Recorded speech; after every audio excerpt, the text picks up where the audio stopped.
1 பேதுரு 2ஆம் அதிகாரம் 9வது வசனம். நீங்களோ உங்களை அந்தகாரத்தினின்று தம்முடைய ஆச்சரியமான ஒளியினிடத்திற்கு வரவழைத்தவருடைய புண்ணியங்களை அறிவிக்கும்படிக்கு தெரிந்து கொள்ளப்பட்ட சந்ததியாயும் ராஜரீகமான ஆசாரிய கூட்டமாயும் பரிசுத்த ஜாதியாயும் அவருக்கு சொந்தமான ஜனமாயும் இருக்கிறீர்கள்.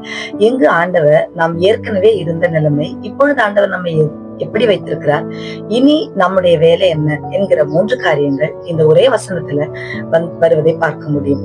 அந்தகாரத்தில் ஒரு காலத்தில் நாம் இருந்தோம். அந்த காலத்தில் இருந்த நம்மை ஆண்டவர் ஆச்சரியமான ஒளியினிடத்திற்கு நம்மை அழைத்திருக்கிறார்.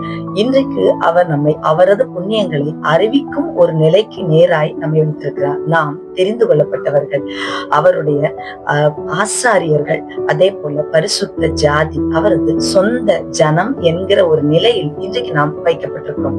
முன்னே நாம் இரக்கம் பெறாதவர்களாய் இருந்தோம், இப்பொழுதோ இரக்கம் பெற்றிருக்கிறோம். முன்னே நாம் தேவனுடைய பிள்ளைகளாய் இருக்கவில்லை, இப்பொழுதோ நாம் தேவனுடைய பிள்ளைகளாய் இருக்கிறோம். முன்னே நாம் அந்தகாரத்தில் இருந்தோம், இப்பொழுதோ ஆச்சரியமான ஒளியினிடத்திற்கு நாம் வரவழைக்கப்பட்டிருக்கிறோம்.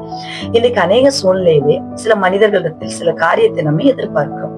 என்னை அவர்கள் ஒரு நிலையில் வைக்க வேண்டும், எனக்கான மதிப்பை கொடுக்க வேண்டும், எனக்கான மரியாதையை தர வேண்டும், நான் இப்படி இருக்க வேண்டியவன் அல்ல, இருக்க வேண்டியவள் அல்ல, எனக்காக ஒரு நிலைமை இருக்கிறது என்று சொல்லி மனிதர்களிடத்தில் சில நிலைகளை நாம் எதிர்பார்த்து ஏமாந்து வேதனை அடைகிறோம். ஆனால் அதை விட தேவன் நம்மை எந்த நிலையில் வைத்திருக்கிறார், எதற்காக வைத்திருக்கிறார், நாம் எதற்கு அழைக்கப்பட்டிருக்கிறோம், இன்னைக்கு எவ்வளவு ஒரு மேன்மைக்குள்ள இருக்கிறோம் என்பதை ஒரு தடவை நம்ம சிந்தித்து பார்க்கும் பொழுது அது நம்முடைய உள்ளத்துக்குள்ள ஒரு பெரிய ஆச்சரியத்தை கொண்டு வரும். எனவே நாம் மனிதர்களாலும் மற்றவர்களாலும் எந்த நிலையில் வைக்கப்பட்டிருக்கிறோம் என்பதை நினைத்து வருத்தப்படாமல், என் தேவன் எனக்கு பழைய நிலையை விட மேன்மையான ஒரு நிலையை கொடுத்திருக்கிறார் என்று சொல்லி அதில் சந்தோஷப்பட்டு அவரது புண்ணியங்களை அறிவிப்போம்.